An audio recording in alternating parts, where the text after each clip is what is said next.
কথায় আছে অল্প বিদ্যা ভয়ঙ্করী। আমার সাথেও ঠিক সেরকমটাই হয়েছে। ভগবান সহায় ছিল, তাই এত বড় বিপদের হাত থেকে বেঁচেছি। কি হয়েছে সবটা চলো তোমাদের বলি।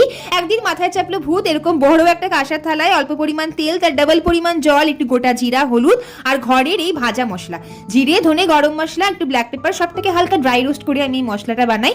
হালকা নুন দিয়ে সবটাকে মিলিয়ে মিশিয়ে জলের ডাবল বেসন নিয়েছি। এটাকেও সুন্দর করে মাখতে হবে। কনসিস্টেন্সি একটু চিটালো ধরনের থাকবে। নিজেকে তো আমি তিসমার খান মনে করি, তাই হলদিরামের ভুজিয়া খেয়ে ভেবেছি আমি বাড়িতেই হলদিরামকে বিট করে দেবো, এমন টেস্টি ভুজিয়া বানাবো।